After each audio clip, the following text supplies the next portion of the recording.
I bring to you a short conversation with an expert, a thought leader, a doer in the realm of innovation for the built environment. My name is Jeff Echols. I'm a senior advisor and the head of marketing for Shadow Partners. And today's presentation is an encore of my conversation with Robert Cooper. He's the founder and CEO of Embue, and we talk about carbon neutral and carbon efficiency, intelligent carbon efficient multifamily to be specific. It's one thing to design for carbon neutral. It's something else completely to design, build, operate, etc. for efficient carbon neutral buildings in the multifamily market. Enjoy this conversation with Robert, and I'll be back again tomorrow with another Shadow Short. Hey, welcome back to Shadow Shorts. If we've never met before, my name is Jeff Echols. I am a senior advisor and the head of marketing for Shadow Partners.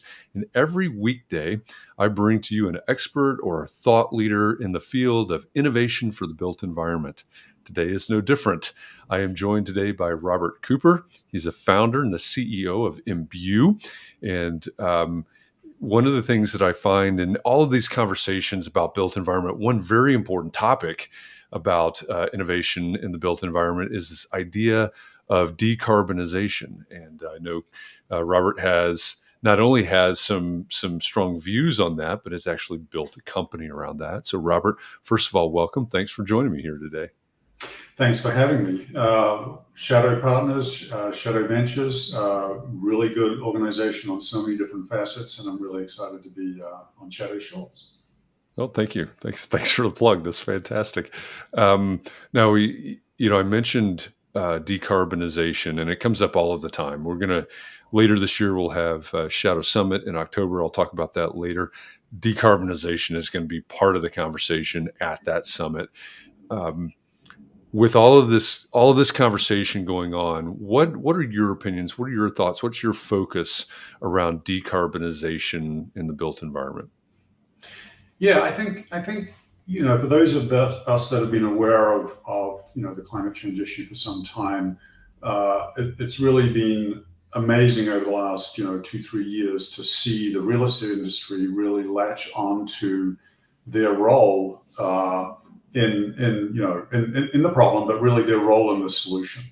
And I've always had the thesis that because the climate problem and the decarbonization problem is so ubiquitous and touches every part of the economy, that really the only way to be successful around decarbonization is actually not to focus on it 100%.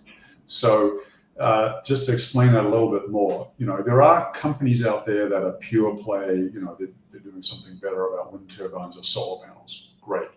But, 90% of the work we have to do is, in our case, in the built environment. It could be in transportation, it could be in something else. And in that environment, if you come out with a product and a solution and an approach that is really just a pure play in terms of carbon reduction, you're going to do great with maybe 20% of that market. But you know what? To get to 100% of the market, and that's really what the problem is with climate change, you need to, fix everything. You really need a product that, number one, is just the best product of its kind in that space. And in our case, in multifamily, the best product typically in multifamily is something that improves the bottom line, either by reducing operating expenses or increasing revenue. So that's really been our focus all along. So when you look at our product and what it does in buildings, in terms of reducing energy consumption and being able to take advantage of the smart grid, which I'll maybe talk about in a little bit, that's all super important. But what really matters for our customers, and the reason they're going to buy the product, is because it's actually going to make a difference to the bottom line. And that's not unique to us. I mean, the sea change that happened in the EV space is because Tesla came out with an absolutely fantastic vehicle that just happened to be electric. And that theme really is sort of our mantra, and we've applied it in our space, but I think it's something everybody needs to kind of think about.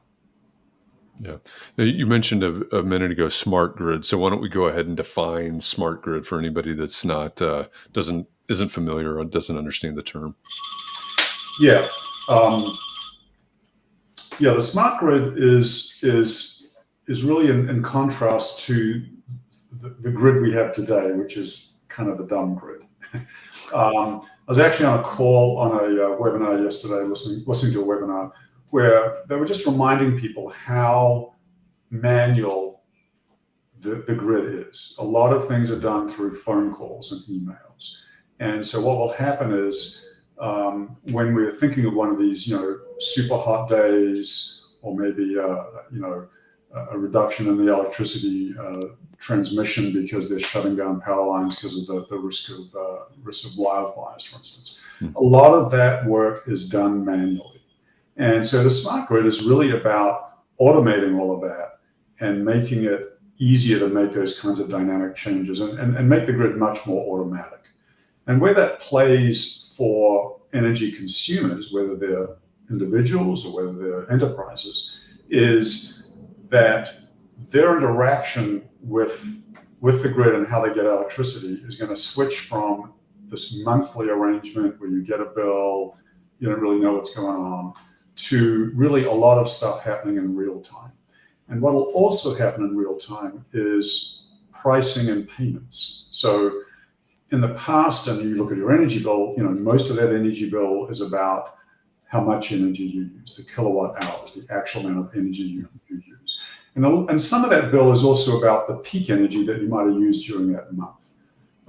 So there's a thing called the peak demand charge on a typical commercial bill. Whatever 15-minute period you use the most energy on, that's what you'll get dinged on. But of course, you don't find out about that until the end of the month. It's like, wow, how does that help me? So making that all real time, both in terms of the data and in terms of the pricing, is what's really going to change what we do. And in the case of buildings, you're going to be able to react to the needs of the grid in real time. And you have the ability to do that. You have the ability to shift load. You have the ability to,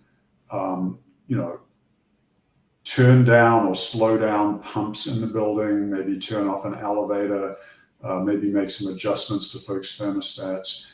And it's great because the customers, our customers, the real estate owners, are going to actually get paid by the grid to move that energy consumption around. And in fact, at certain times, you will actually get paid to use energy, which is kind of an interesting concept. So interacting in that way with the smart grid, people are working on that. On our side, in our case, the multifamily operators side of using that energy, making those kinds of changes we talked about has to be done in a way that doesn't impact people's comfort, and of course certainly doesn't impact people's safety. So by making the building smarter through the kind of technology that we have, and connecting it to the smart grid, and automating that so it's no longer phone calls and emails, that's really the future that we're kind of getting to.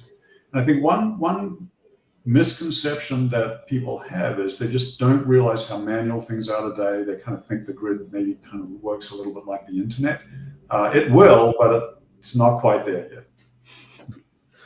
Yeah, it makes sense. I mean, we've got this legacy grid. Of course, it's just going to just has to be that way. That's where it comes from. But there's this transition, and it makes me think. I'm looking at the buildings in the background behind you, and we're talking about this. I've spent a lot of time with people that are focused on historic preservation, and they will always make the argument that the most sustainable building is one that already exists.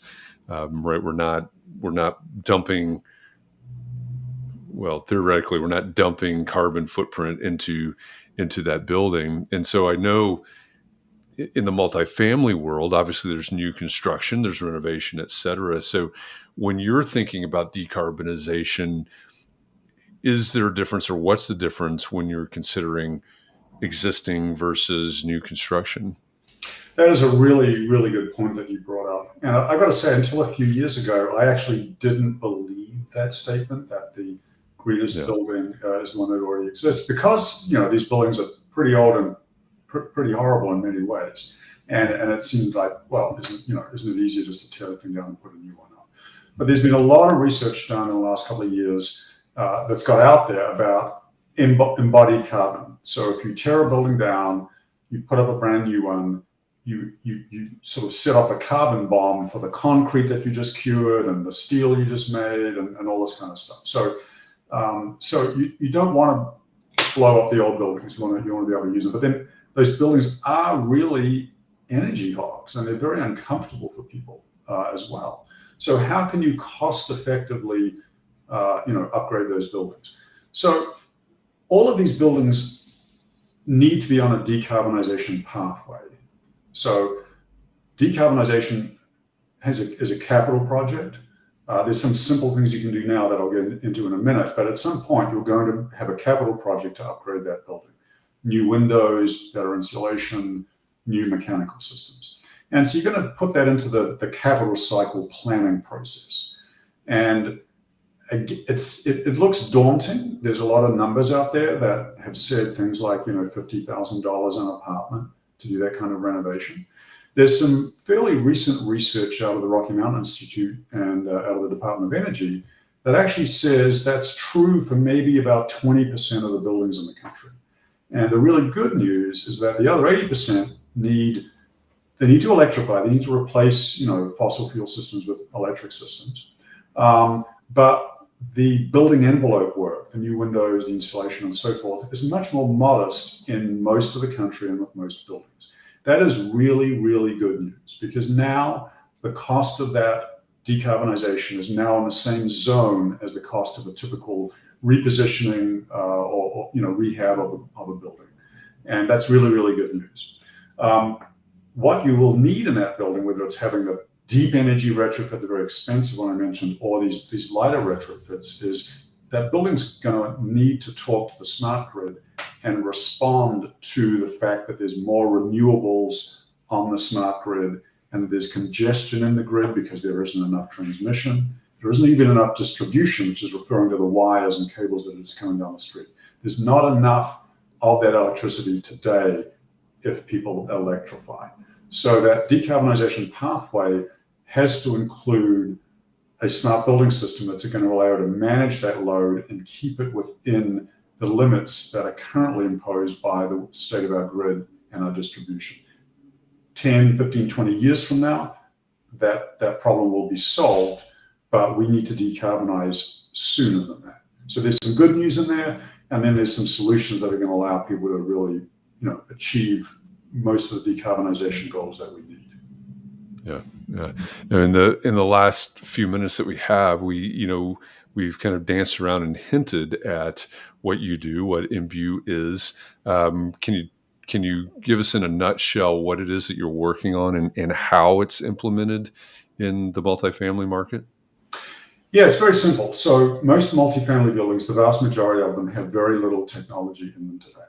So we go into those buildings, or at least our partners, our installers, go into those buildings and install Internet of Things devices, including smart thermostats, sensors, other kinds of controllers, literally in every space in that building, and including talking to any central HVAC equipment in that building.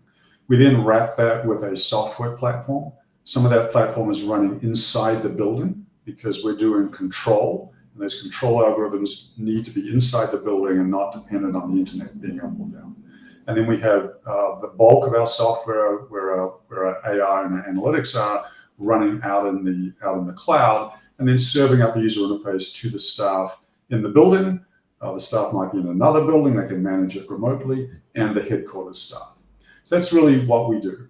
And so obviously a lot of that relates to the smart grid I was talking about and the energy savings, but it also relates equally to staff productivity. And in fact, that's the reason the staff in the building love using the product. Yeah, they probably care about climate change, but they care more about residents complaining at them and the amount of work they have to do and the amount of driving or walking around that they have to do.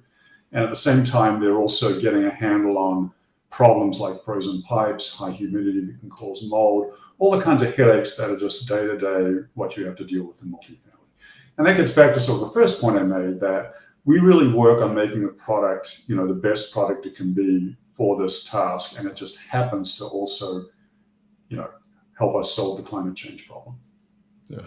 Yeah, I like that. I mean, there seems to be this recurring theme that's coming out in Shadow Shorts now. That's, hey, we've got all these tools, we've got all this innovation, but they're tools for people, right? And they have an impact on people. And there's a little bit of an unexpected twist there. The staff loves it because of all of these things, all the ways that it impacts their work, and I'm sure You're that absolutely right. We talk a lot about technology, we talk a lot about buildings, but it's really all about people. it is. It really is. Hey, if you want to know more about what Robert and his team are working on, go to embue.com. Right now, the URL is in the bottom left-hand corner of your screen. I'm sure that Robert would be okay with you reaching out to him on LinkedIn as well if you want to connect with him there. But embue.com is the organizational website. You can check out everything that's going on in-house over there. And if you're watching this right now, either live or in some time shifted version, and you say, hey, this is super interesting, I want to know more, I want to have a deeper conversation about this, then Shadow Summit is probably what you need to get involved with, because that is where we take conversations like this. This is 10 or 15 minutes long. They're Shadow Shorts. Well, at Shadow Summit, we get into the weeds in conversations about decarbonization and conversations about generative AI, about the financial outlook of the real estate market, et cetera. This year, Shadow Summit 2023 will be our 7th annual Shadow Summit. It'll be in Atlanta, Georgia, October 24th through 26th. Shadowsummit.com. The URL is in the bottom left-hand corner of your screen right now. This is a highly curated in terms of topics and audience, and intentionally cozy, I would say, intimate. No more than 200 tickets for this event. So it's limited. There is a button right there at the top of the website at shadowsummit.com for you to apply for a ticket. And they're going fast. So check that out. Go to shadowsummit.com to click that button. And if you're interested in sponsoring Shadow Summit, like the National Institute for Building Sciences has, and Schneider Electric have, and others, then reach out to me here on LinkedIn or anywhere that you find me on the internet. And I'm happy to help you plug in a way that makes sense for you as a sponsor for Shadow Summit, because as always with these types of conferences, we can't do it without our sponsors. But exposure to conversations like this, companies like Robert's, startups, investors, corporate partners, everybody in the built environment, everybody focused on the built environment. That's what happens at Shadow Summit. So check that out. Now, today's Friday as we broadcast this, so we're going to take the weekend off, but I'll be back Monday with another Shadow Short. So join me at noon Eastern on Monday for another one of these. And Robert, thanks not only for joining me, but thanks for the work that you're doing. It's important work, and I love the fact that we're focused not only on decarbonization, not only on climate, but also the people. So thanks for this. Absolutely. Thank you so much, Jeff. It's been fun. Yeah, absolutely. Great to have you here. And for all of you out there, have a great weekend. We'll see you